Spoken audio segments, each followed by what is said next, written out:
was it like to run out there Saturday for that first snap? You know, Florida State. Oh, it was big. It was real fun. My first time running down the hill this year, so it was good. It was exciting for me. You know, a lot of emotions, but it's just always good to go out there and play line up against Florida State, them being the great team they are. How good does it feel to be back in the starting lineup? I felt good. It felt good for this 1 week. I don't know how it's gonna go next week, but it felt real good to be out there and starting for the first time with my brother Carlos on the other side of me. Where do you think you fit in with the DT rotation? I think it's just it depends. I feel like I fit in well. I think it's a good rotation we got going now. We got 5 good guys who play right now, and then we can bring Albert along. So I think no matter who you throw out there, what two you throw out there, it's gonna be a good rotation. As a defense, what adjustments did you have to make after Dalvin Cook going? It was a miscommunications of a call. I knew I was running the wrong call. A couple of the guys were. So it was just a miscommunication. It wasn't really. It was a great play on his part, finding the hole and finishing the run. But it was really a lot of miscommunication on our part. We got that corrected, and we were able to bottom them up a little bit at the end of the game. I tried to watch Saturday to see if I noticed a pattern, but on one throw down, it may be you and Scott, or it may be Scott and Christian, or it just didn't matter. There was no pattern to it. How does this group compare to what you had last year? It's just kind of the same. It's kind of that no drop-off mentality that they taught us back then. We don't really expect any drop-off. When they were here, they didn't expect any drop-off for us. So, we don't expect any drop-off from when the guys that, or whoever goes in. Whoever goes in, that's who's got to put their hand in the dirt, and you got to trust them. And we're a close-knit group, the D tackles. We laugh, we joke on each other all the time. We're always together. So, I think it's a testament to Coach Brooks and the kind of way our segment is set up and how we really lean on each other and we expect greatness out of everybody. How do you get in this rhythm where it doesn't matter who's alongside you? You're going to make plays? It's just playing together so much. He sends different groups out there in practice. It's not like some one set group's going to be out there practicing. He sends different groups and different guys out there. He has a rotation in practice, probably the same one that he has in the game. So you get used to playing with different guys. You get comfortable with them. You go through the drills with them. So it's just you get real comfortable with playing and doing whatever you have to do with that next guy next to you, no matter who it is. How much of an advantage is it having so many guys who can rotate in and out, keep you all fresh? Oh, it's really good. It keeps us fresh. Some teams it's really hard sometimes with that no-huddle offense. Some teams run getting us on and off the field and them not changing personnel, but it's really good because that next guy, when you can't go play, that next guy, you don't have to worry about that next guy not being able to go in and handle it. You obviously took pretty good care of yourself, worked real hard in your time away from the team. That game against Miami, you made a real athletic play. Yeah. But how close do you feel that you are as game ready as you were back in August? I think I'm pretty much game ready. This week was a real testament. I played a lot of more plays than I thought I would. So I played good, felt good throughout the game. So I feel like I'm pretty much game ready. Do you remember about that game a couple of years ago up at Syracuse, that dome, that environment? It's hot up there. That's what I remember. I remember it's hot in that dome. It's cold outside in the city, and it's hot in that dome. They're a good team. They've had some tough games this year. With LSU, a couple other teams, and they fight hard. And so I don't expect anything different when we go up there.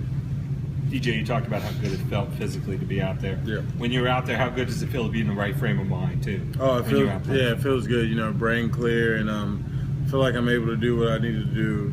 Go out there and get after the players I need to play. It's just my job is just be disruptive, and I feel like I can be disruptive when I'm in a clear mindset. It sounds like the guys in the locker room welcomed you back immediately and stuff. Do you guys still come up to you, maybe even some of the younger guys, and say, "Hey, what was that all about?" Or can you tell us about it? Yeah, nobody really asked me about it. Yeah. It was kind of something I discussed with my teammates, and so they know what it was about, and so they don't really ask about it. They're just glad that I'm doing fine and everything's good.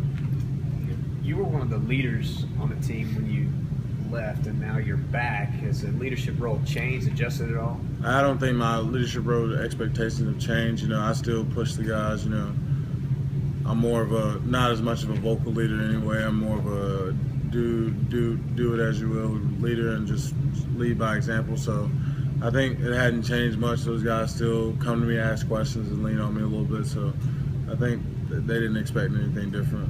Who took that vocal role? It's different.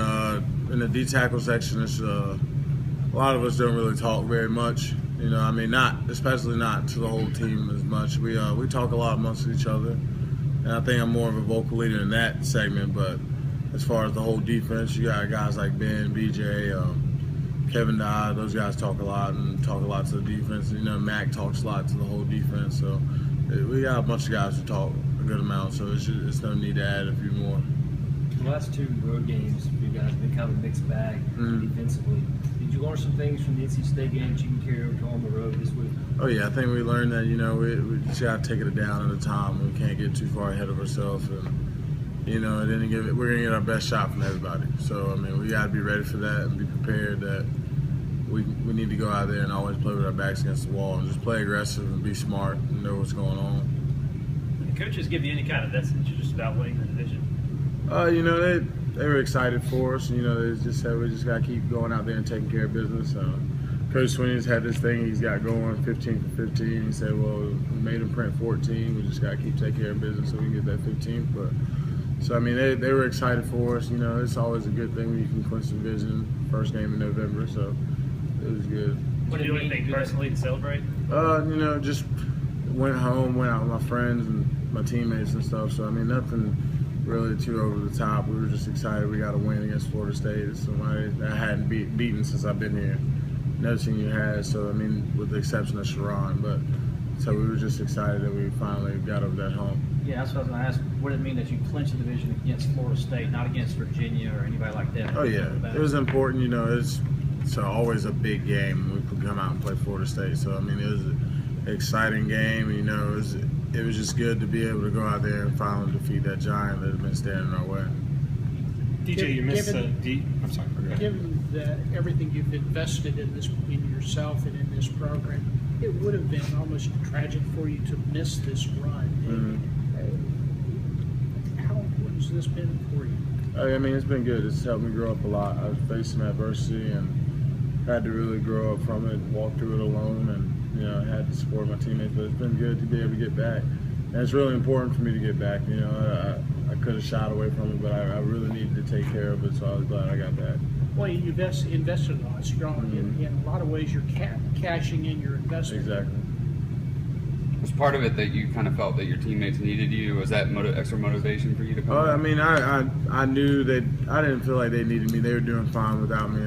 I just wanted to be a part of this team. You know, that was a lot of motivation for me. You know, just to grow up was the motivation for me. You know, I needed to start growing a little bit as a man. So it was just to defeat this adversity I was coming through. I've never been a guy who's laid down when faced with adversity. So I really wanted to show that I could beat something that was overcoming me at the moment. DJ, do you miss baseball? You know, sometimes I miss it. Not really built for it anymore, but I do miss it a little bit. Do they let you get in the cage every once in a while? You get in the cage? When I go home, I might take some soft toss with my hitting coach and stuff. You know, his son's just now getting ready to come out of high school, go to college, so I go fool around with them a little bit. But as far as me getting there here, no. Being a senior, how special is it to know what this team has accomplished and what this team could still have in front of it? I mean, it's good. You know, I'm proud of the guys, and you know, we've been waiting a long time for this. You know, it's just good to be out there playing with them and just enjoying this moment. We're going to take it a game at a time and just excited for what we have in front of us. You know. Do you or anybody on this team look at those Heisman candidate lists and do you think Deshaun should be on there? I mean, no, I don't look at it. Of course, I think he's a great player, great quarterback, and I think he should be on it. I'd be surprised if he wasn't on it, but you know, there's some other great guys out there doing great jobs with a little bit less team than what we have. But I mean, I definitely think he should be up there.